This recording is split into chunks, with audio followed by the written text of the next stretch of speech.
There was a $20 bill in there, and she said, and I know you need that, you know. So I called her. I said, guess what happened with Richard Pryor? She said, I told you not to leave.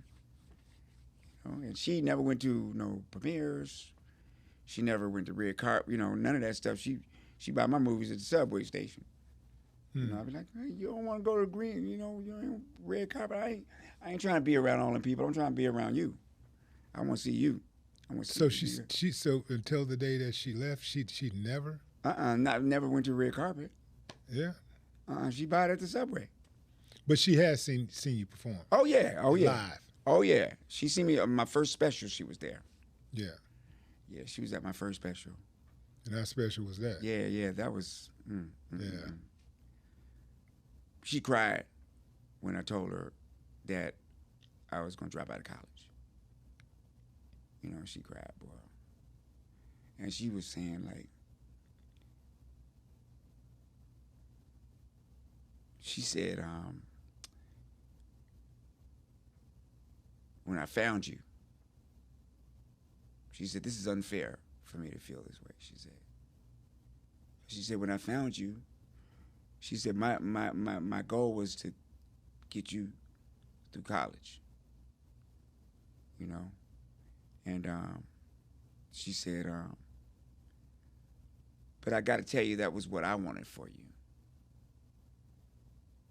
So she said, as long as you do, you know, something that makes you happy and you ain't hurting nobody, you know, that's all right with me.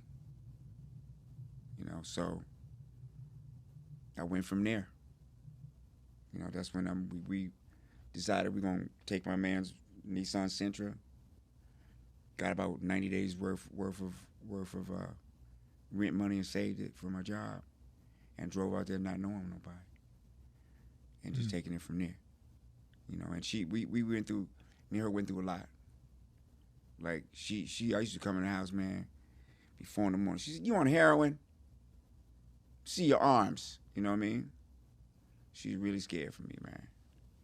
And I wasn't the easiest kid neither to deal with, because I had a lot of anger that I didn't really understand. You know, I didn't even realize until just lately. You know, you were white. Why would you move us here? In the middle of all this. And then I realized she did that for us. She did that for the whole family. Now, where was here? D.C., Maryland, where we live, where we grew up at. You know, so. In a primarily black neighborhood. Uh-huh. Yeah. Mm-hmm. Mm-hmm. One of the first ones that was integrated. Yeah, it would have probably been 100 times harder in a white community back then. Yeah. Well, I've experienced that too. Yeah. Because I was chased down, killed a nigga, you know, that kind of thing. Yeah, so you lived in a black neighborhood with a white mother and a white neighborhood with a white mother. Which one was worse?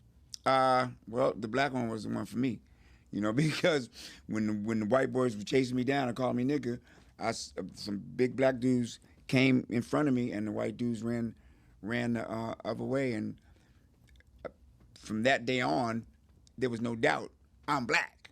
Mm-hmm. This is my team right here. Yeah. You know, this is my team. But the best part is I knew my family loved me. I was like spoiled, you know. They treated me like, they loved me, man. You know, my cousin just told me when I was go to Wyoming, he brought me outside. I was probably about 5, something like that. And he said all his friends were like, look, Kent's with a little n***. Kent's got a little n*** with him. And he started fighting them. You know, he started fighting his friends. Mm-hmm. Don't be calling my cousin that. Yeah. Yep. So the duality of being loved by somebody else that other people would consider another color never really occurred to me, because I knew what it felt like to be loved by someone that is supposed to not love you. Man, you know, the trip part about it, man, is that I think that's the way the good Lord meant for things to be. Mm-hmm. But men and women be up. Hey, man, just human. Just gotta, yeah, just gotta man. it up. Yep, yep, yep. It's Yeah. it took a lot for us to be able to plant seeds and build shelters, and you know that took a lot for Homo sapiens sapiens, for the primate that we are. We animals.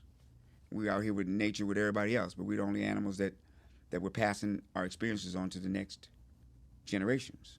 Yeah. So what we learned, we gave to the other person. We had a lot of biological advantages. We could reach up and do all those kind of things. Thusly, we survived.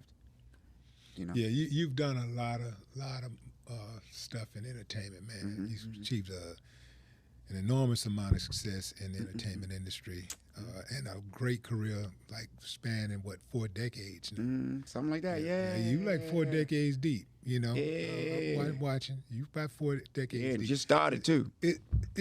If you Just could started. if you could get a blank check right now Mm-hmm. from Hollywood, if Hollywood could write you a blank check, what movie would you create that you haven't done yet?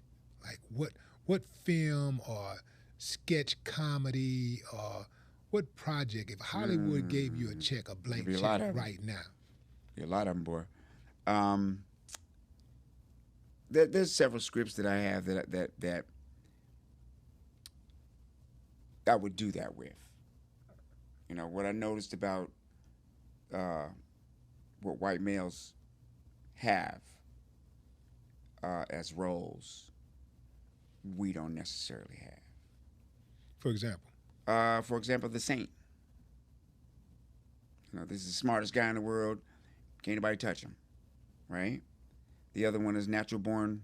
The other one is 007. You know, that dude is considered the smartest yet the toughest in the world. Yeah, the superhero, almost alien type guy. Right. I mean, he's Guy that's- smarter than everybody. The chick Yeah. wants him, the whole nine. But that's us in real life. Yeah.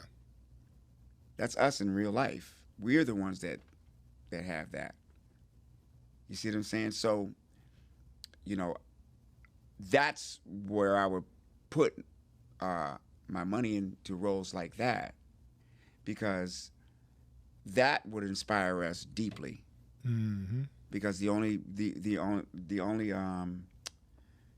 way we would see that is through them. Yeah, I like. It's happening now, though. Ever since Shaft, you better watch out. What was Shaft was big in that way. What was the film that Will Smith did where he played the superhero, the guy that could fly and all that kind of? I didn't see that. That was a I didn't good really film. see that, I yeah. can't remember the name of it, man, but I remember it. I was like, that's a good film for more than one reason. Mm-hmm. It inspires black kids. It's almost like Obama winning, becoming president. Mm-hmm. It lets us know that it's possible, right? And Hollywood is very, very good at letting us know what's possible. Mm-hmm. And so they are intentional about doing that. Mm-hmm. So when we don't see ourselves Mm-hmm. in these type of roles, that is the executives in Hollywood saying, that's the way it is. Yeah. And back, then if back you, to math again.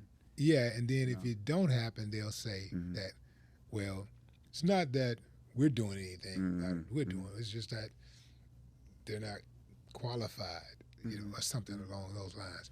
Well, how they have the way that they want to be seen. You know, they want to be seen as the best. There's Europe is very megalomaniacal. It's a lot of it's got to be all about them. I heard a professor talking one time. He said, "Hey man, how you gonna deal with them?" He said, "I'm tired of black people coming up here on this podium talking about what the white man did. White man sitting at home and says, who is this nigga telling me what I did? I did it. I know I put my foot in your ass and rub you on your head. Why are you gonna tell me? Unless you want me to do it again." So you gotta deal with them like Chinese deal with them, boy. You know, I catch you near something, I'm gonna kill you. You catch you near me, you know you gone. You know, face off. You know? And the imagery backs up that. But it's an empty theory. You know, like listening to you talk, I could tell you. I know you, like you know, we're friends, and I know both sides. I know the funny you, the public you, but I also know the private you.